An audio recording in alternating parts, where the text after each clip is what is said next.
Hai, Gimana Pastor? Aman? Ah, hai Halo, Pastor, apa ya kabar? doing great, puji Tuhan. Puji Tuhan, puji Tuhan. Terima kasih Pastor Yo, Tapeheru, Christopher Tapeheru udah mau ngobrol sama saya. Kita bicara ngobrol-ngobrol dikit sama saya. Terima kasih buat kehormatannya. I'm so man, honored. feelings mutual.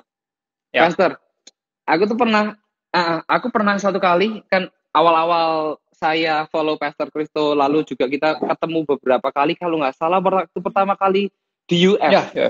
Saya tuh begitu apa ya? Ini impresi Oke. pertama ya. Impresi pertama, ini orang kok humble Ah, banget. kalah, kalah. Gara-gara apa? Gara-gara gini. Waktu itu entah bagaimana Pastor Kristo mau fallback aku. Itu buat aku sebuah apa ya? Hal yang wow, ini orang keren sih. Maksudnya ya buat aku orang seterkenal Pastor Kristo mau memfallback saya itu I'm so honored. Ya, gue selalu senang sih kalau ada I'm so yang honored. Thank you banget Pastor. kayak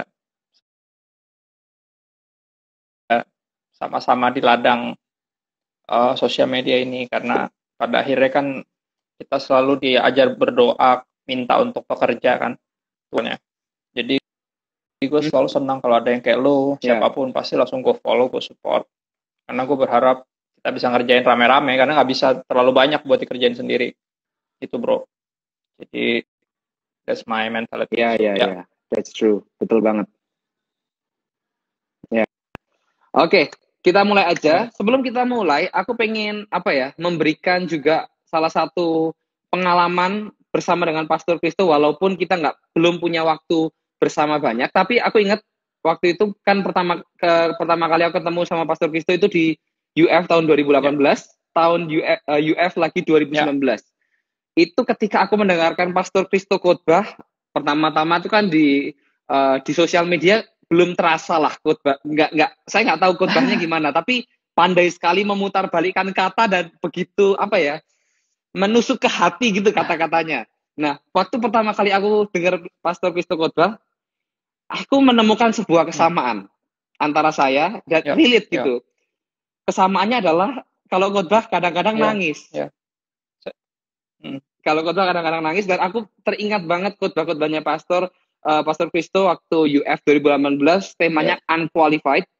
Tahun 2019 Ya. temanya reckless love, Recklessly love. recklessly Ya. loved by God. Itu ya, itu sebuah apa ya, message yang sampai hari ini pun aku masih ingat duduknya di mana waktu dengerinnya unqualified, masih ingat duduknya yang mana yang waktu di reckless love. Jadi your message is very great. Itu apa ya, mengubah hatiku banget lah, Puji mengubah Tuhan hidupku bro. banget. Puji Tuhan.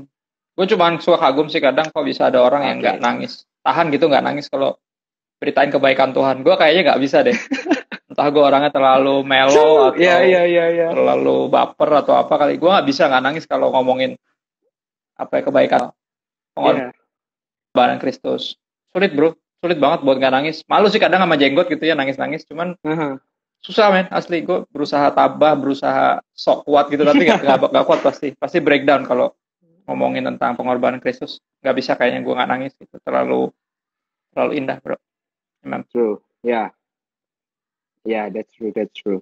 Oke, jadi hari ini tema kita adalah The Living Word. Kenapa Hmm. saya pilih tema The Living Word? Karena aku merasa, terutama dalam Yep. beberapa pertemuan kita ya, pertemuan saya ketika saya melihat Pastor Kristo berkhotbah, menyampaikan firman Tuhan, aku merasa Pastor Kristo itu sangat kuat di dalam firman Tuhan. The Living Word itu kan Yep. adalah firman yang hidup, kata-kata yang Yep. hidup ya. Aku merasa bahwa Pastor Kristo ini sangat mencintai firman Tuhan dan mendalami, lalu mempelajari, mengutak-atik semuanya, benar-benar apa ya, aku melihatnya itu ini orang menyajikan dengan baik, memperhatikan detail-detail dalam firman, dan buat aku itu mengagumkan sekali karena aku juga masih belajar untuk bisa Yep. mencintai firman Tuhan sedemikian rupa. Nah, pertanyaan pertama saya adalah kenapa Pastor Christopher Tapiheru begitu apa ya, passionate, begitu bergairah, begitu bergelora akan firman Tuhan? Apakah ada momen tersendiri nih yang wah, iya apa, 180 derajat berubah dari nggak begitu mencintai firman Tuhan, melihat itu sebagai sebuah ya buku biasa, tiba-tiba begitu mengasihi firman Tuhan? Apakah ada, Oh, Pastor? mungkin gue kutip ayat dulu kali ya. Uh, di atas judul acara kita ini kan ada unveiled kan, sesuatu yang kayak diungkapkan, pengungkapan, sesuatu yang kayak dibuka gitu. Di 2 Korintus 3 ayat 15 sampai 17. 2 Korintus 3 ayat 15 sampai 17 bilang gini.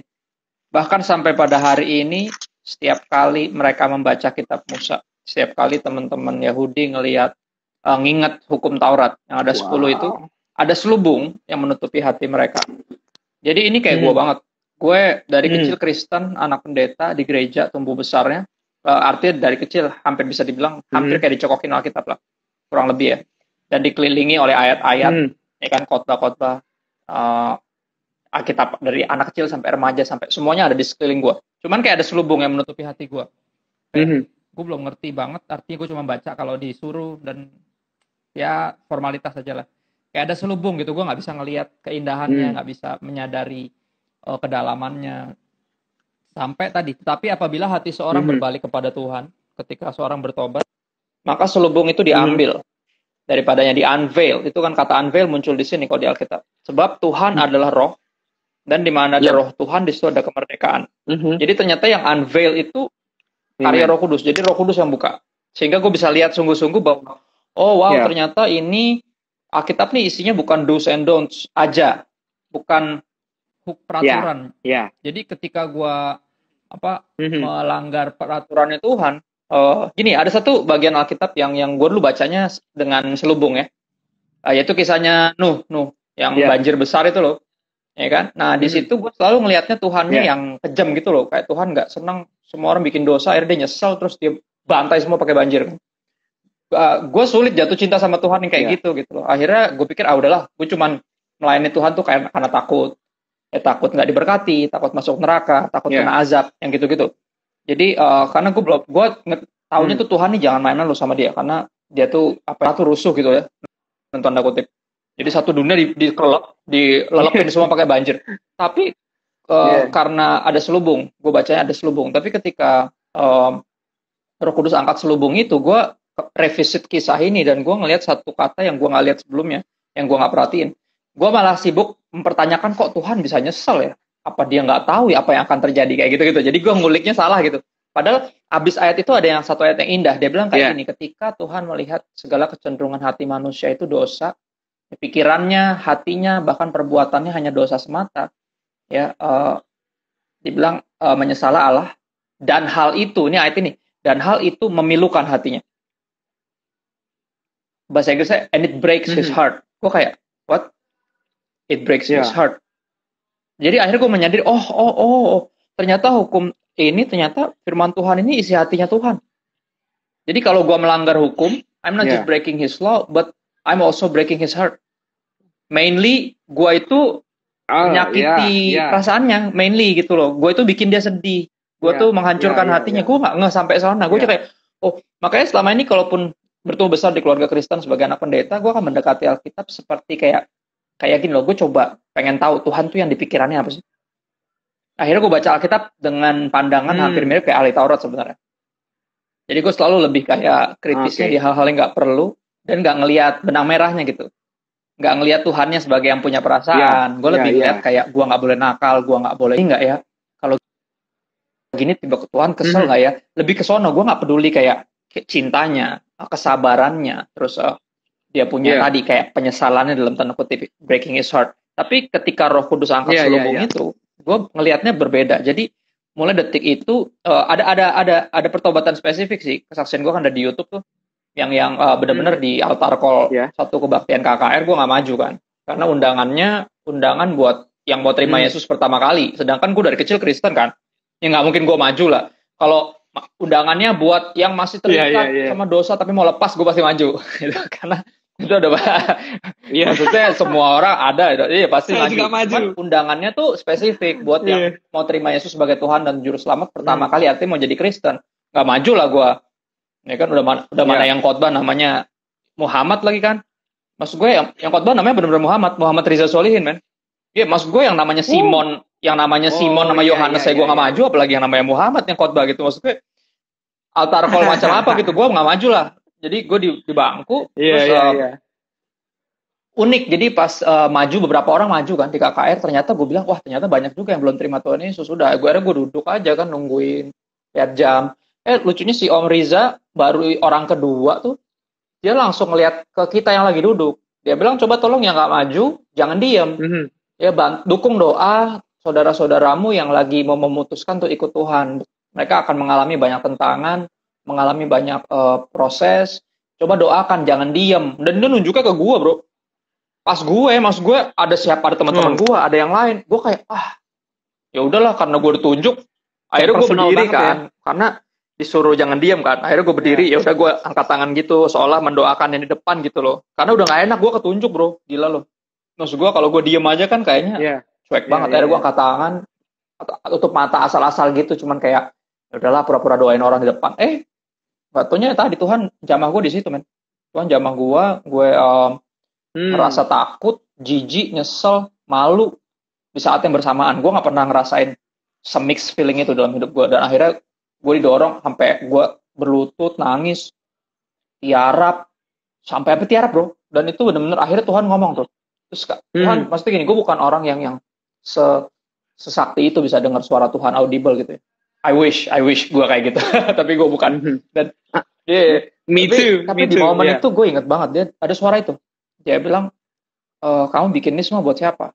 Dia cuma nanya gitu dong. Gue langsung kayak, wah, udah pasti dia nih. Makanya mixed feelings gue. Antara takut, malu, jijik, bercampur aduk, nyesel. Dan itu kayak bener-bener zaman Roh Kudus kan. Roh Kudus dibilang akan menginsafkan orang akan dosa kan. Dan di situ gue inget banget tuh. Gue ngerasa sangat berdosa, sangat najis, sangat, wah, tapi juga takut mati di saat yang bersamaan. Akhirnya, karena ada suara itu, gue jadi tahu, oh, he's here. Dia ada Jehovah Shammah, the Lord is here. He is here. Maksud gue di hadiratnya orang Lord yang kasarnya secara agamawi paling perfect pun pasti langsung kebanting. Karena Tuhan itu bukan cuma kudus, tapi kudus. Kudus persen aja. Masih kebanting sama Tuhan yang kudus pangkat 3. Lu langsung gak ada apa. Gue langsung harap dan akhirnya dari detik itu tuh. Dari detik itu firman Tuhan yang tadinya cuma sebatas basa-basi buat gue, biar karena gue anak pendeta nyatet khotbah biar nggak ngantuk tuh nggak lo. Itu kan trik-trik tuh kalau denger khotbah biar nggak ngantuk. Kata bokap, kamu nggak boleh ngantuk karena anak pendeta. Gimana nggak ngantuk pak? Gue bilang ya udah, sok sibuk aja. Pokoknya cari kegiatan yang bikin kamu makan nyatet kata papa biar kelihatan. Maksudnya biar sok sibuk tuh biar kamu nggak ngantuk. Akhirnya gue nyatet kan. Jadi gue selalu nyatet tuh. Cuman begitu aja, nggak ada yang gue kulik lagi di rumah, nggak ada yang mengubahkan hidup gue. Tapi, nah mulai detik itu tuh, setelah malam itu, gue baca Alkitab tuh beda. Maksudnya jadi ada kehausan yang gue nggak pernah rasa sebelumnya. Dan karena bacaannya jadi dengan selubung yang udah diangkat tadi, ya, dengan unveil tadi udah disingkapkan. Jadi semua ayat tuh jadi kayak nyala gitu loh. Gue bilang kayak gila nih buku. Kok kayak gini loh. Ini satu-satunya buku di mana gue tuh nggak loh.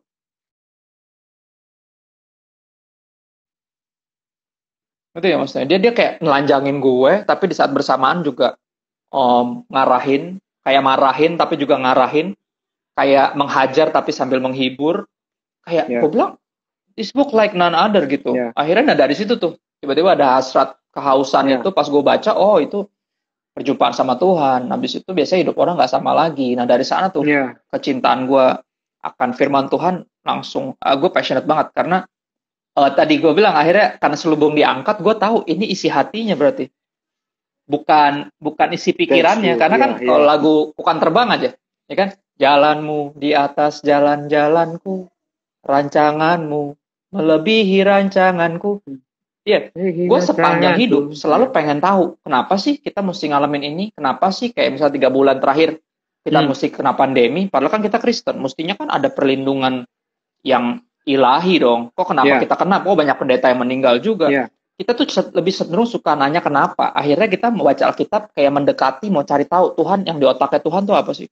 Padahal ternyata ini bukan isi pikirannya, ini isi hatinya bro. Ini isi hatinya. Dan makanya ketika gue menyadari Alkitab itu isi hati Tuhan, gue nguliknya juga sama. Gue nguliknya pengen tahu hatinya gitu loh. Karena hatinya rangkumannya jelas. Kristus yang tersalib tuh rangkuman dari isi hati Tuhan.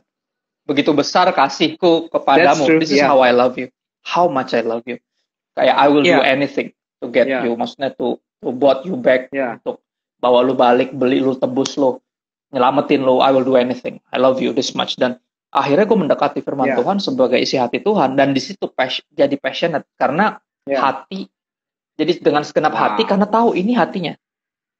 Jadi gue hati Yeah. hati connect tuh lo, kayak itu yang kita sebut love kan. Love kan when hearts to hearts connected. Yeah. Dan itu yang bikin gue, kalau boleh pakai Yeah. istilah lu, tadi jatuh cinta sama firman Tuhan. Passionate. Dari situ sih. Ya. Aku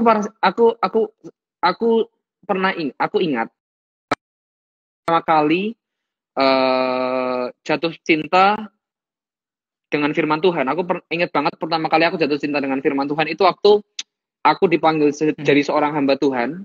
Tapi kan sebenarnya aku tuh juga mungkin kita nih setipe dalam artian gue nggak bisa dengar suara Tuhan yang audible, nggak pernah lihat vision yang gimana. Jadi sedangkan aku orang karismatik, dan aku ada di tengah-tengah bisa dengar orang suara yang Tuhan. ya diberi karunia itu.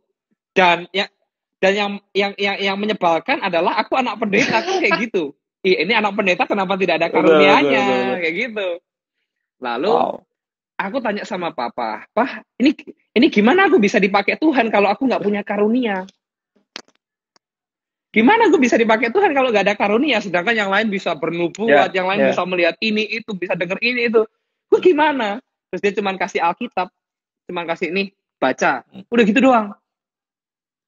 Dan ketika aku nggak ngerti maksudnya apa, cuma ngasih Alkitab. Ya Alkitab itu cukup. Alkitab itu cukup untuk kamu mengenal Tuhan, dan ketika kamu mengenal Tuhan, Tuhan akan pakai hidupmu luar biasa. Pasti akan ada sebuah dorongan untuk memakai itu, untuk melayani Tuhan, dan Tuhan pasti akan pakai kamu dengan luar biasa karena inilah yang ada di dalam hatinya Tuhan kayak gitu kan. Yeah, when you know the deepest part of his heart, lu nggak ada pilihan lain selain jatuh cinta, bro. Karena lu akan kagum betapa besar dia mengasihi lu, dan bener, bokap lu sebenarnya bener. Gue juga pernah gitu kan, maksudnya ngalamin kayak lu lah, ngerasa kayak kurang sakti nih, gue nggak bisa dengar suara Tuhan langsung gitu kan. Terus akhirnya gue bilang, Tuhan gue mau dong kayak nyokap gue. Kalau nyokap gue selalu bisa, men. Nyokap gue bisa audible. Bokap gue yang gembala aja nggak bisa audible, tapi nyokap gue yang audible. Nah jadi gue bilang sama Tuhan gue mau dong bisa dengar suara lo. Terus akhirnya ya itu ada impresi di hati gue. Dia nggak ngomong, dia kayak ngasih impresi aja di hati gue, bukan kayak suara yang Kristo tuh yang gitu, yang ada eho-ehonya gitu, nggak ada. Dia kasih impresi di hati gue kayak gini. Dia cuman kayak bilang gini, kayak baca Alkitab yang keras bacanya, bacanya yang keras, keluarin suara. Karena apa? Karena kan Alkitab kan firman Tuhan. Artinya kalau kita dengar firman Tuhan dibacakan, kita lagi dengar, nggak maksudnya?